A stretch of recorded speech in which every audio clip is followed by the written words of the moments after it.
Hello दोस्तों, आप सभी का पुनः एक बार स्वागत है सरस्वती ग्रुप ऑफ कॉलेजेस के इस डिजिटल प्लेटफॉर्म पर।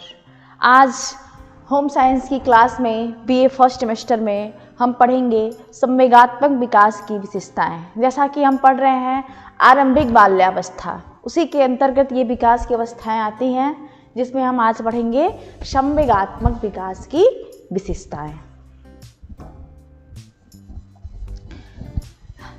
जैसा कि प्रत्येक अवस्था में देखा गया है और इसमें अध्ययन भी किया गया है कि जो संवेगात्मक विकास होता है उसकी जो विशेषताएं होती हैं वो निम्नलिखित जो है आपको जो है बताई जा रही हैं। सबसे पहले हम पढ़ते हैं संवेगात्मक विकास जो होता है वो क्रम से होता है।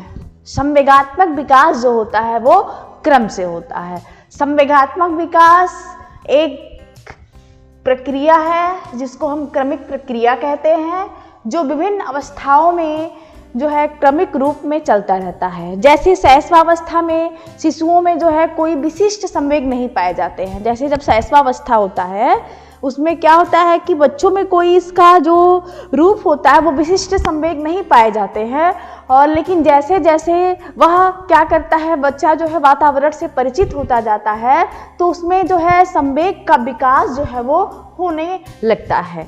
दूसरा क्या है संवेगात्मक विकास की विशेषताओं में, दूसरा क्या है संवेगात्मक विकास और मानव व्यवहारों में जो है सहसंबंध भी पाया जाता है। जैसे संवेग क्या है, भाव है।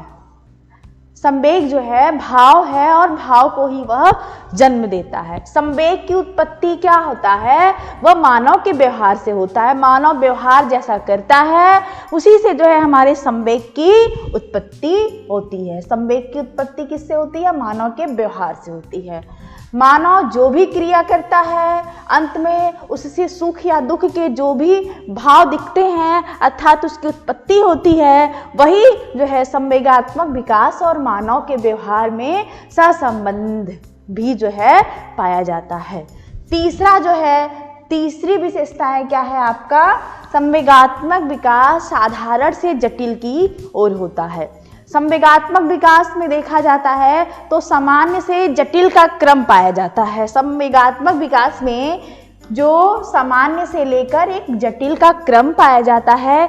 जैसे जैसे बालक की आयु बढ़ती जाती है और बालक जो है क्या करता है, अनुकरण करता है और अनुभव के द्वारा सीखने लगता है, और वैसे वैसे जो उसका संवेग का रूप होता है वह भी जो है क्या होता है, जटिल होता है। ठीक है, आगे हम पढ़ते हैं संवेगात्मक विकास की विशेषताएं जो है। चौथा क्या है आपका, प्रशिक्षण द्वारा संवेगों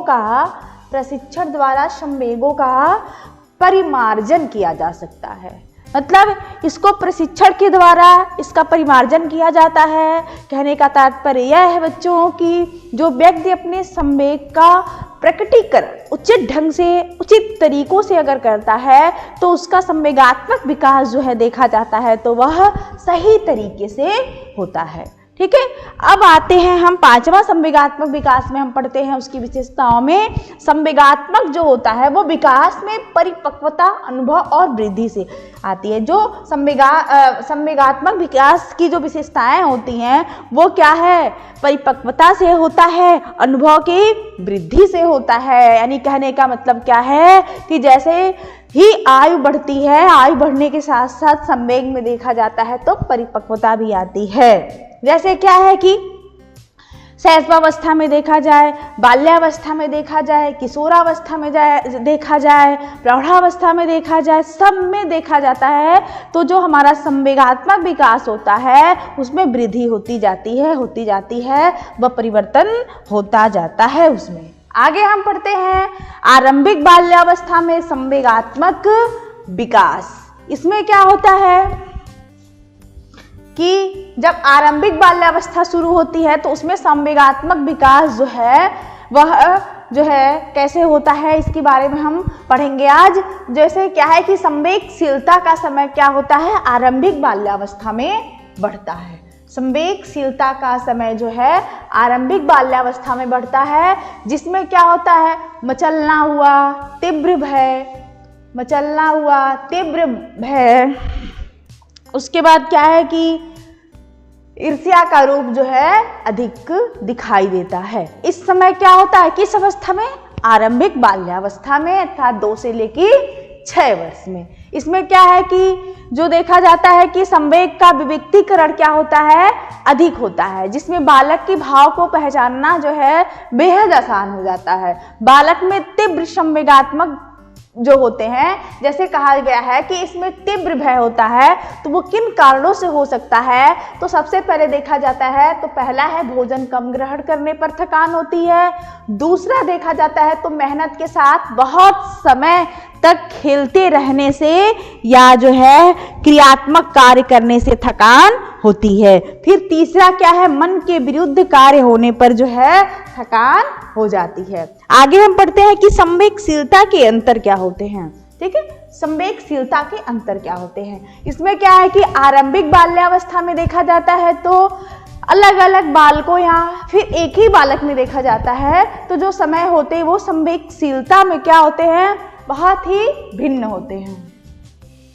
और इसका कारण क्या है, इसका कारण यह है बालक का स्वास्थ्य, और दूसरा कारण क्या है, पर्यावरण इसमें अंतर व्यक्त करता है। आरंभिक बाल्यावस्था में जिस बालक की सभी आवश्यकताएं पूरी कर दी गई होती हैं, तो उसका वातावरण जो है शांत रहता है, वह शांत वातावरण में रहता है। और वहाँ देखा जाता है कि बड़ा होने पर तीव्र संवेग जो है उस बालक की अपेक्षा जिसकी आवश्यकताएं नहीं पूरी की जाती हैं, वह क्या करता है, कम प्रदर्शित करता है। जिसकी आरंभिक बाल्यावस्था में आवश्यकताएं ना पूरी की गई हो, इसके अतिरिक्त लिंग और जन्म क्रम संख्या का बालक की संवेगशीलता पर भी जो है प्रभाव पड़ता है। आगे हम देखते हैं, इसमें सामान्य संवेग को पढ़ते हैं। इसमें जो है सामान्य संवेग जो होते हैं, इनके अनुभव के बारे में हम जानते हैं। आरंभिक बाल्यावस्था में जो है जो संवेग का अनुभव होता है वो किस तरीके से होता है। सबसे पहले क्या होता है, भय होता है। भय इसमें क्या है कि आरंभिक बाल्यावस्था में बालक बड़े बालकों की अपेक्षा चीजों से अधिक डरते हैं।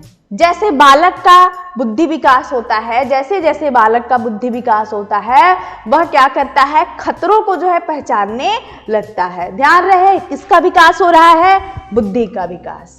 जैसे जैसे बच्चे का बुद्धि का विकास होता है, वह क्या करता है, खतरों को पहचानने लगता है। जैसे क्या है, डरावनी कहानियां, तस्वीरें, रेडियो से आने वाली ध्वनियां, टेलीविजन के जो भी प्रोग्राम होते हैं, या सामान्यतः घर के जो सदस्य होते हैं, वो जिन चीजों से डरते हैं, बालक भी उन चीजों से सामान्यतः डरता है। ठीक है, सामान्य संवेग में दूसरा संवेग जो आता है वो होता है क्रोध।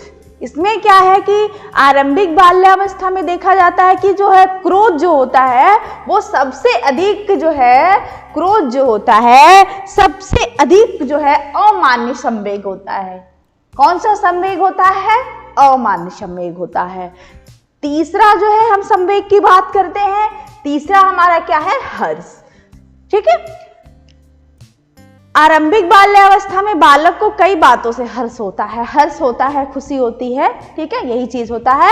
बालक जैसे क्या करता है, नई खोजों से जो है वो क्या करता है, हर्षपूर्ण रहता है। बालक को हर्ष की अनुभूति कब होती है, जब बालक की सफलताएं, हर्ष की अनुभूति कब हो रही है, जब बच्चे की सफलताएं दूसरे बच्चे की अपेक्षा क्या होती हैं, ज्यादा होती हैं। यानी तब वो क्या करता है, हर्ष की अनुभूति करता है। बालक हर्ष में वो क्या करता है, हंसना, मुस्कुराना, ऊंचे स्वर में खिलखिलाना, ताली बजाना, उछलना, कूदना, यह सब क्रियाएं करता है बच्चा। ठीक है, ये जो है क्या है, सामान्य संवेग है। फिर हम चौथा संवेग की बात करते हैं, जिज्ञासा। आरंभिक बाल्यावस्था में बालक जो भी चीज देखता है उसके बारे में क्या करता है, जानने की कोशिश करता है। जो भी चीज देखता है अपने आसपास के वातावरण में, घर में, अगल बगल जो भी चीज है, परिवार में रहता है या स्कूल में जाता है, जो भी चीजें देखता है तो उसके बारे में जानने की वो कोशिश करता है। इसी को हम क्या कहते हैं? जिज्ञासुशील बालक। बालक जब भी कोई चीज देखता है तो क्या करता है? उससे संबंधित प्रश्न को पूछने लगता है, यानी उससे संबंधित प्रश्न को पूछने लगता है। पंखा चल रहा है, क्यों पंखा चल रहा है, ऐसे भी सवाल भी बच्चे करते हैं। बालक के दूसरे वर्ष से देखा जाता है तो तीसरे वर्ष के बीच जो है क्या होता है? मतलब बच्चे का दूसरे वर्ष से तीसरे वर्ष, मतलब 2 वर्ष से लेके 3 वर्ष के बीच जो है बच्चा जो है सवाल पूछने की आयु उसकी जो है वो शुरू हो जाती है। ठीक है, 2 से लेके 3 वर्ष के बीच जो है सवाल पूछने की जो है ये उम्र होती है। यहीं से जिज्ञासुशील बच्चे हो जाते हैं। ठीक है, और जो है आसपास ही कोई भी चीज अगर देखता है तो बच्चा जरूर उससे संबंधित क्वेश्चन करता है। आरंभिक बाल्यावस्था के अंत तक यह क्या है? बहुत ही अधिक हो जाता है, बहुत ही अधिक हो जाता है, यानी 6 वर्ष तक। जब बालक को अपने प्रश्नों का उत्तर मिल जाता है तो वह बहुत ही शांत हो जाता है, शांत हो जाता है। लेकिन जब बालक को संतोषजनक उत्तर नहीं मिलता है, उससे संतुष्टि नहीं मिलती है, तो उसकी क्या होती है? जिज्ञासा जो है कम हो जाती है। इस कारण देखा गया है कि आयु और बुद्धि के स्तर वाले बालकों की अपेक्षा उनकी जानकारी जो है क्या होती है? सीमित होती है। और उसके बाद जो है 5वां संवेग की हम बात करते हैं। 5वां क्या है? ईर्ष्या। ईर्ष्या के कारण बालक जो है वो अपने माता पिता में से किसी एक के प्रति अधिक झुकाव होने लगता है। या तो माता के प्रति झुकाव होगा या उसके पिता के प्रति उसका झुकाव होगा। बालक में देखा गया है कि अन्य चीजों के प्रति क्या होता है? उसकी रुचि जो है बढ़ने से जो है उसकी जो है ईर्ष्या जो होती है वो प्राय क्या होती है? कम हो जाती है। आरंभिक बाल्यावस्था में ईर्ष्या क्रोध के समान होती है। आरंभिक बाल्यावस्था में ईर्ष्या जो होती है वह क्रोध के समान होती है। ईर्ष्या के कारण बालक में अनेक व्यवहारों का जन्म होता है। किसके कारण?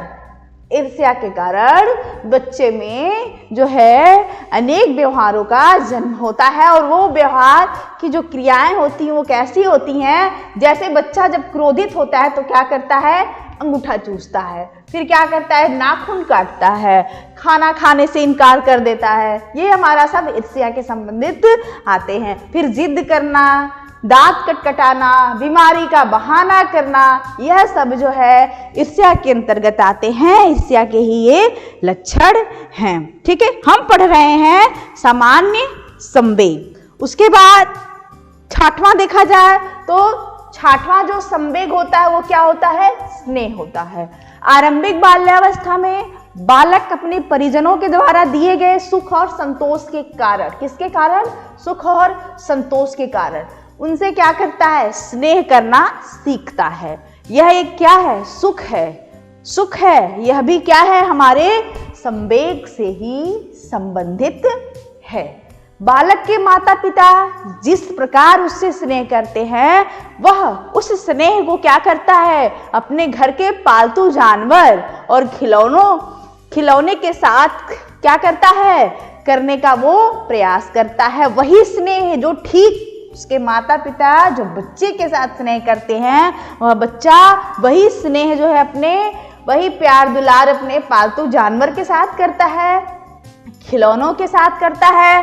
क्या करेगा? खाना खिलाएगा, उसको जानवर को खाना खिलाएगा, फिर उसको सुलाएगा, खिलौने को खाना खिलाएगा, फिर सुलाएगा।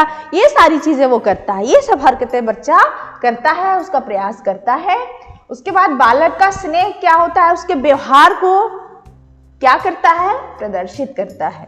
ठीक है, लड़कियां जो होती हैं लड़कों की अपेक्षा क्या होती हैं? अधिक स्नेहशील और व्यवहारिक होती हैं। लड़कियां जो होती हैं वो लड़कों की अपेक्षा अधिक स्नेहशील और व्यवहारिक होती हैं। बालक जो है स्नेह के कारण जिस वस्तु व्यक्ति को चाहता है वह उसके साथ क्या करता है? रहने के लिए संवेग का सहारा लेता है। और संवेग का सहारा क्या होता है? रोना, खिसकते रहना, प्रिय व्यक्ति के साथ रहना, वस्तुओं से चिपटना, आदि वस्तुओं को ना छोड़ना, ठीक है, यह सब बच्चों किसके अंतर्गत आता है? सामान्य संवेग के अंतर्गत आता है। आगे हम पढ़ेंगे आरंभिक बाल्यावस्था में संज्ञानात्मक विकास। संज्ञानात्मक विकास क्या होता है इसके बारे में हम जानेंगे। आइए पढ़ते हैं। संज्ञानात्मक विकास क्या है? वह एक आंतरिक क्रियाएं हैं। संज्ञानात्मक विकास क्या है? आंतरिक क्रिया है।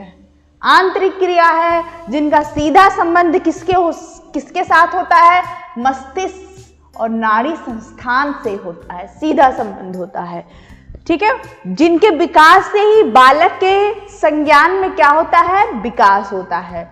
बालक के संज्ञान में विकास होता है। अतः संज्ञानात्मक विकास एक मानसिक क्या है? प्रक्रिया है, ठीक है।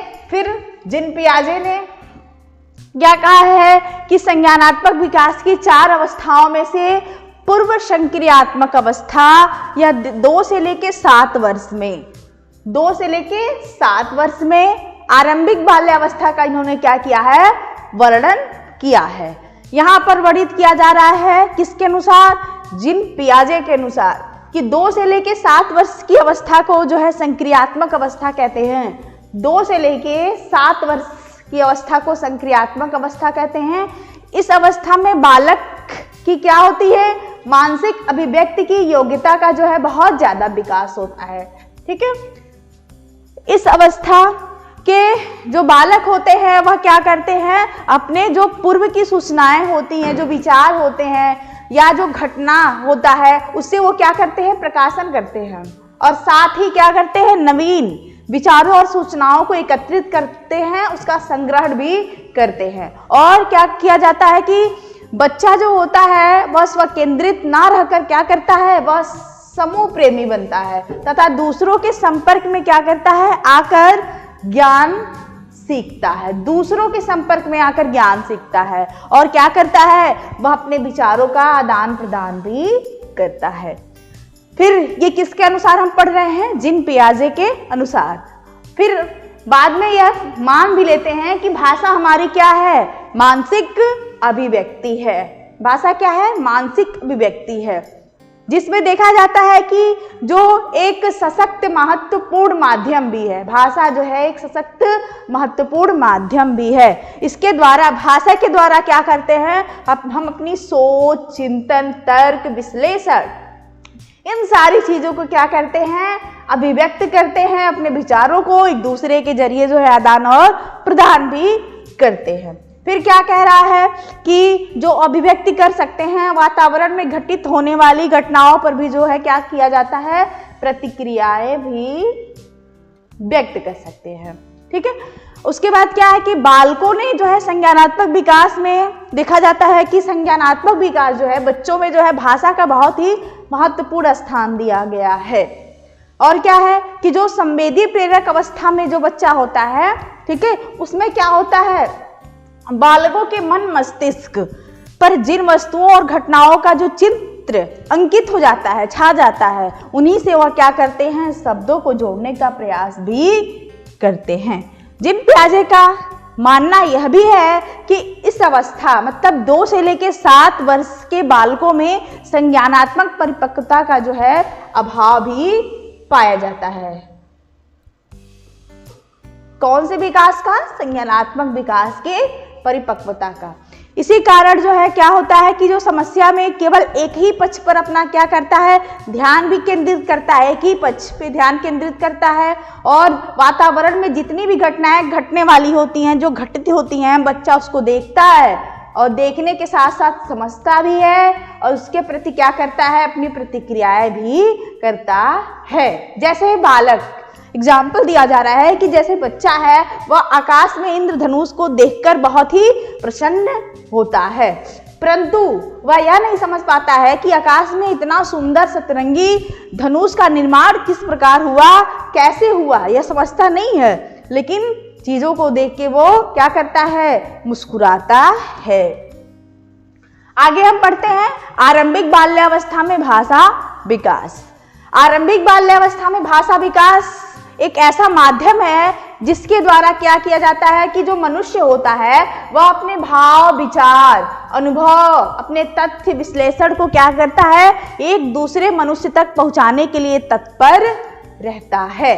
ठीक है, परिवार में बालक क्या करता है, परिवार में बच्चे का भाषा का विकास वहीं से प्रारंभ होता है और क्या करता है, धीरे धीरे भाषा के कौशल जो होते हैं उसको सीखने में प्रयत्न करता है। सबसे पहले अगर हम देखते हैं तो सबसे पहले भाषा विकास में आता है शब्द भंडार।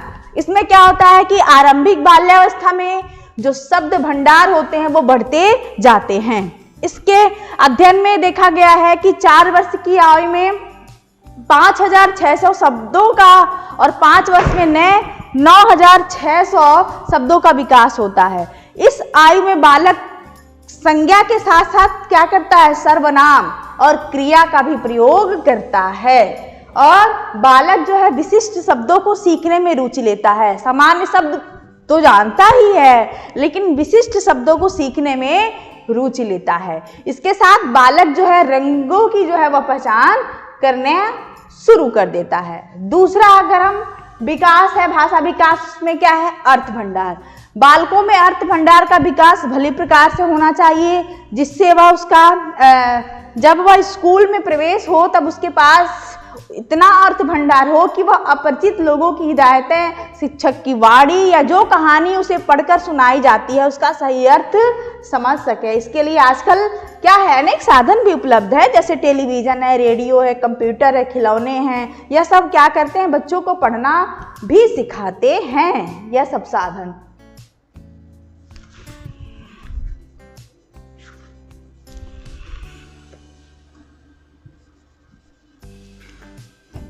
तीसरा अगर हम बात करते हैं वाक्य रचना, इसमें क्या है कि आरंभिक बाल्यावस्था में जो है वाक्य रचना कब होता है, 2 से लेकर 3 वर्ष की आयु से विकसित होने लगती है। पहले वाक्य जो होते हैं क्या होते हैं, अपूर्ण होते हैं, जिन्हें बालक को बोलने में बहुत ही कठिनाई होती है। जब वह वाक्यों को बोलता है, प्रयोग करता है, विराम लेकर बोलता है, फिर 3 वर्ष की आयु के बाद बालक की बोली में पूर्ण वाक्य दिखने लगते हैं। ठीक है, 6 वर्ष से वह लगभग क्या करता है, सभी प्रकार के वाक्यों का जो है रचना कर लेता है और यह वाक्य रचना बालक की बुद्धि पर भी निर्भर करते हैं। फिर आगे हम पढ़ते हैं वाक्य उच्चारण। इसमें क्या होता है कि आरंभिक बाल्यावस्था में वाक्य उच्चारण जो होते हैं वो उनसे संबंधित जो है काफी गलतियां भी होती हैं बच्चे से।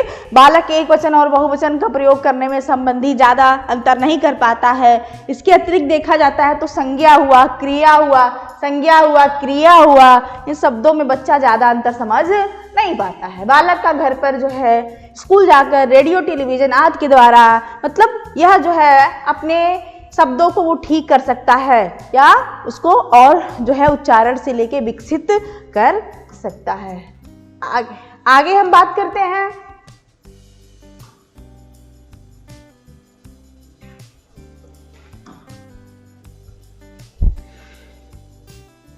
भाषा के दोष। भाषा के जो दोष होते हैं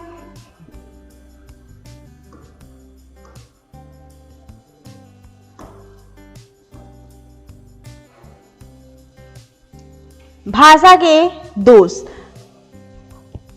भाषा के जो दोष होते हैं, भाषा के दोष,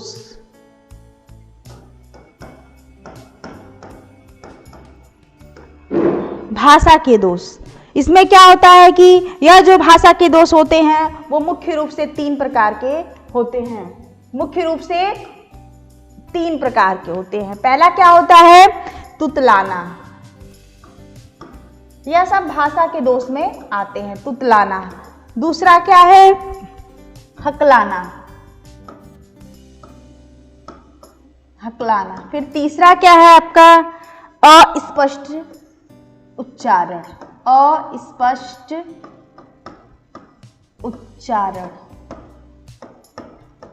ठीक है, ये जो है भाषा के दोष में आते हैं। तुतलाना में मतलब क्या होता है कि यह बहुत ही सामान्य दोष होते हैं, यह एक सामान्य दोष होता है। उसमें जब बच्चा तुतलाता कब है, जब उसके अस्थायी दांतों के जो है टूटने के बाद, जब अस्थायी दांत जो है अस्थायी दांत टूट जाते हैं और अस्थाई दांत निकल जाते हैं। अस्थाई दांत टूट जाते हैं और अस्थाई दांत निकल जाते हैं। अस्थाई दांत निकल जाते हैं।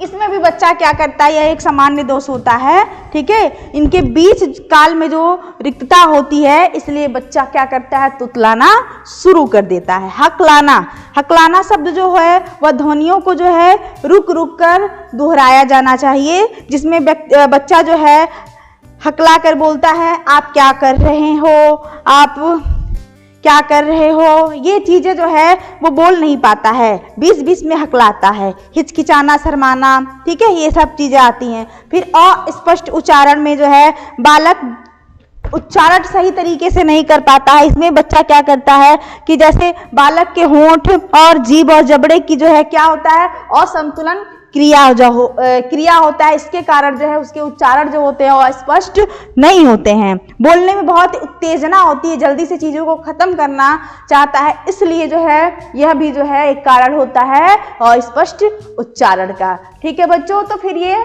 आज हमारा ये टॉपिक यहाँ पे ख़त्म होता है। भाषा के दोष, संज्ञानात्मक विकास, संवेगात्मक विकास। अगली क्लास में हम फिर मिलते हैं, तब तक के लिए धन्यवाद।